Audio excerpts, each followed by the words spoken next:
First contact shock. Discovery of the impossible. The massive holographic display aboard the Centaurian exploration vessel Cosmic Seeker cast an eerie violet glow across lead xenobiologist Naira Voss's translucent skin. Her 3 eyes blinked in rapid succession, an automatic stress response among her species, as she reviewed the sensor data for the 12th time. "This violates every established principle of xenobiology," she whispered, her fin-like appendages quivering with a mixture of scientific excitement and primal fear. "Run complete diagnostic on all sensor arrays, Priority Alpha." Diagnostics complete, lead xenobiologist, the ship's quantum intelligence responded in its melodious tone. "All systems functioning at 99.8% efficiency. The readings are accurate." Naira coiled her tentacle-like lower limbs beneath her, another unconscious stress response.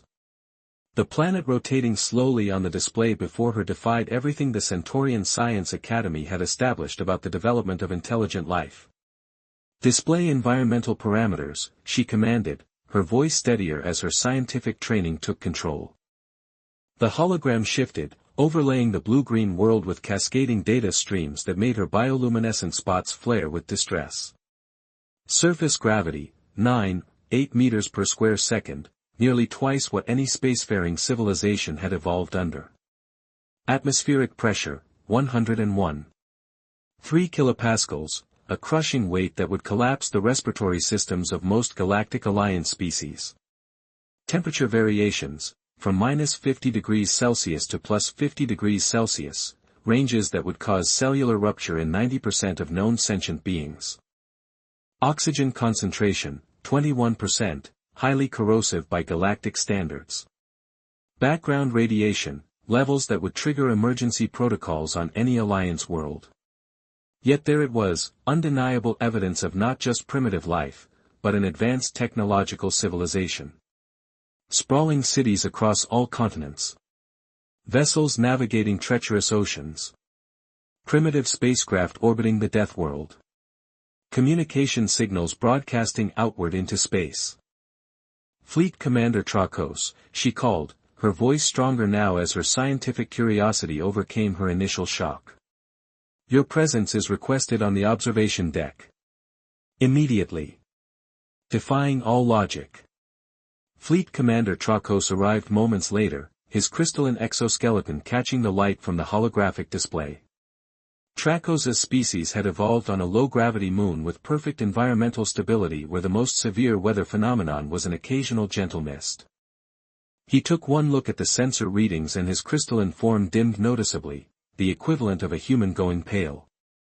"The inhabitants," he began, his harmonic voice wavering uncharacteristically. "They exist on the surface? Not in protected habitats?" "Correct," Naira confirmed, bringing up footage captured by their long-range observers. "They build dwellings directly on the ground in regions experiencing regular seismic activity. They construct floating cities on violent oceans.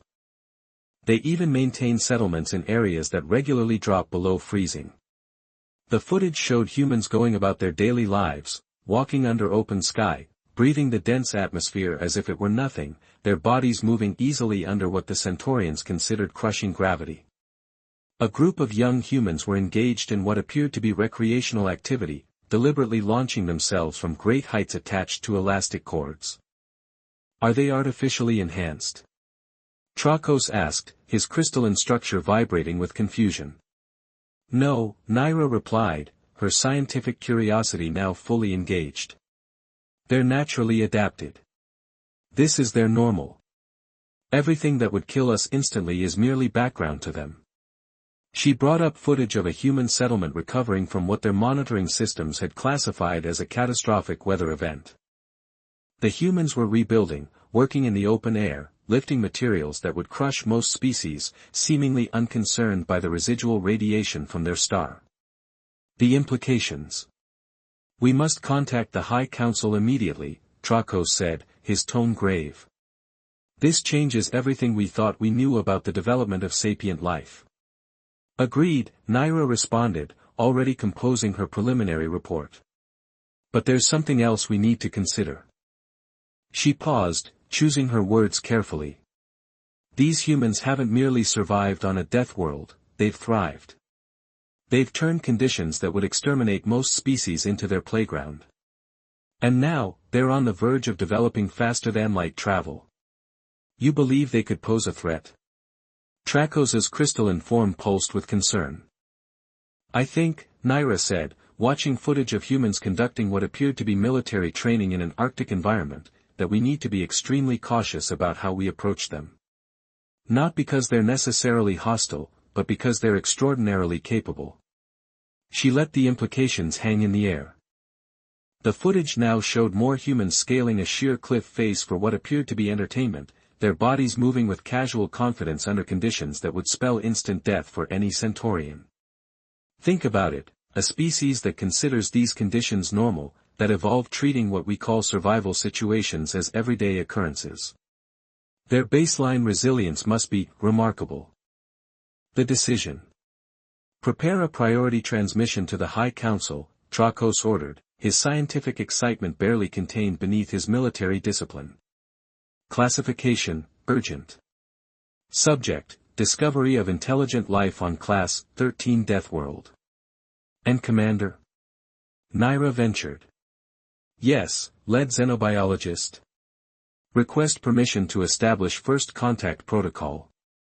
I believe we've discovered something extraordinary, a species that doesn't merely survive the impossible. They make it look routine.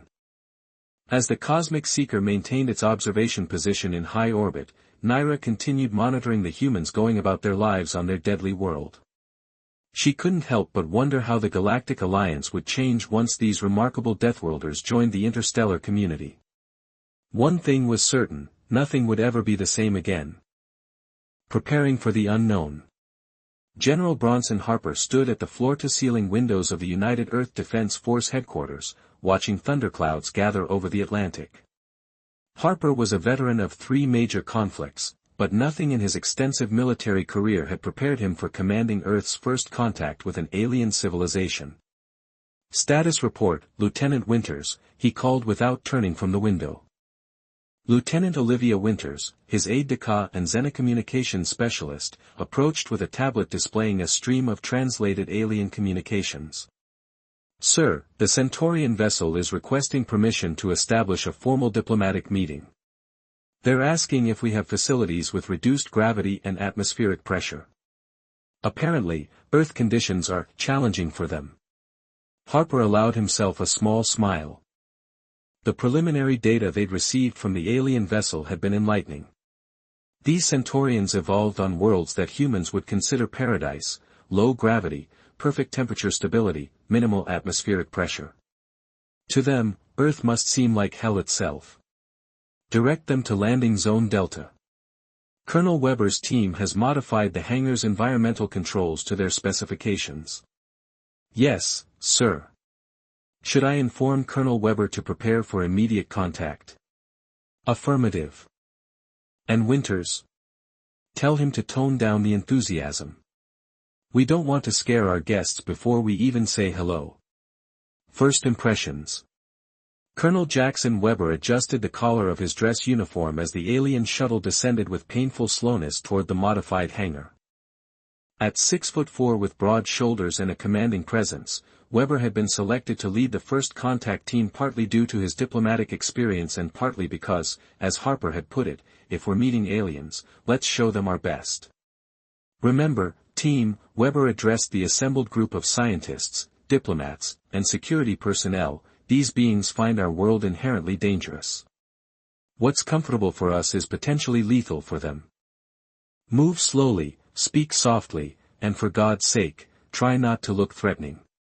Dr. Linnea Reyes, the team's xenobiologist, couldn't contain her excitement. Their evolutionary path must be fascinating, developing intelligence in such stable, low-stress environments. I wonder how that shaped their psychology. We'll find out soon enough, Weber replied, watching as the Centaurian shuttle completed its landing sequence, environmental shields humming visibly around it. The first meeting between humans and Centaurians took place in a specially modified conference room. The alien delegation entered with what could only be described as extreme caution, their environmental suits resembling mobile life support systems. Complex machinery whirred constantly, protecting them from Earth's lethal conditions. Lead xenobiologist Naira Voss led the group, her translucent skin and 3 eyes visible through her suit's transparent sections. Behind her, Fleet Commander Trakos's crystalline body sparkled even through his protective gear. They moved as if expecting the floor to collapse beneath them at any moment. Cultural misunderstandings. "Welcome to Earth," Colonel Weber said warmly, keeping his voice deliberately soft and his movements minimal.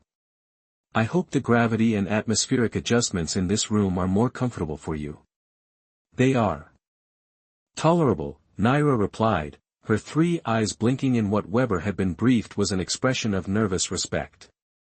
"Though I must admit, Colonel Weber, even with the modifications, your world is extraordinarily taxing for our physiologies." A deep rumble shook the building slightly, a minor tremor barely noticeable by human standards. The alien delegation froze in their environmental suits, stabilization systems whirring frantically. "Just a small earthquake," Weber assured them quickly, maintaining his diplomatic composure. "Nothing to be concerned about. We get them frequently here in the Pacific Northwest. You consider planetary instability normal?" Trakos's crystalline form dimmed noticeably, his translator struggling to convey his disbelief. "Well, yes," Dr. Reyes interjected enthusiastically. "In fact, we've engineered our structures to withstand much stronger seismic activity. Would you like to see our architectural designs? The dampening systems are quite ingenious." The aliens exchanged looks that Weber interpreted as a mixture of horror and amazement. He'd been briefed on their physiologies. Naira's species evolved on a world with 1/3 Earth's gravity and perfect atmospheric stability, while Trakos's people came from a crystalline planet where the most severe weather was an occasional light breeze. "Perhaps," Naira said carefully, "we could first discuss how your species has adapted to these conditions. Our preliminary observations suggest that humans regularly engage in activities that would be fatal to most known species in the Alliance." Weber nodded, signaling Dr. Reyes to activate the holographic display. "Of course, though what you consider adaptations, we just call living. Let me show you something interesting." The display showed footage of the previous month's Everest expedition. The aliens watched in stunned silence as humans climbed the world's highest peak, their bodies functioning in conditions that would kill most galactic species within minutes. "This is recreational?" Trakos asked, his crystalline structure vibrating with what might have been fear. "For some, yes," Weber replied. "Humans have always pushed boundaries, sought challenges. It's part of who we are." Rising tensions. A warning light flashed on the wall, the building's weather monitoring system. Weber checked the readout and frowned slightly. "I apologize, but we may need to adjust our schedule. There's a Category 3 hurricane approaching the coast." "Hurricane?" Naira's scales rippled with alarm. "Surely we must evacuate immediately." Weber smiled reassuringly. "No need for evacuation. This facility is rated for Category 5 storms. We'll just activate the outer shields and continue our discussions. Would you like to observe our weather control center? It's quite impressive how we track and manage these weather systems." The aliens stared at him, their body language conveying complete disbelief. Here was a human casually discussing remaining in the path of what they considered a planetary-scale disaster, treating it as nothing more than a minor scheduling inconvenience. "Colonel Weber," Naira said slowly, her scientific curiosity apparently overriding her fear, "I'm beginning to understand why your species has thrived here. What we see as impossible conditions, you see as opportunities. Where we see insurmountable barriers, you see challenges to overcome." "That's an insightful observation," Weber replied thoughtfully. "Though from our perspective, we're not overcoming anything extraordinary. This is just home." As they walked toward the weather control center, Weber noticed the aliens watching his movements with fascination, the casual way he handled Earth's gravity, how he breathed the dense atmosphere without thought. To them, every step he took would be considered a feat of extraordinary endurance. When your people venture into the galaxy, Trakos asked, his voice filled with genuine curiosity, how do you think you'll adapt to worlds that are safer than Earth? Weber paused, considering the question. Through the reinforced windows, he could see the storm clouds gathering, nature preparing to unleash forces that would devastate most civilizations. To him, it was just another Tuesday in April. I suspect, he said finally, that we'll find ways to challenge ourselves no matter where we go. It's not about survival for us anymore, it's about pushing boundaries, seeing what's possible. That's what humans do, we take the impossible and make it routine.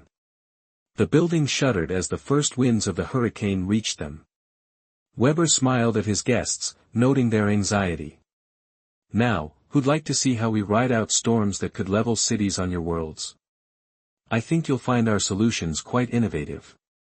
Retriclaude can make mistakes. Please double-check responses. 3. 7 Sonnet Chat Controls 3. 7 Sonnet, our most intelligent model, yet learn more content. Unleash your creativity with the never-ending Story Maker V1. 6. Dive into endless storytelling adventures. Explore limitless possibilities and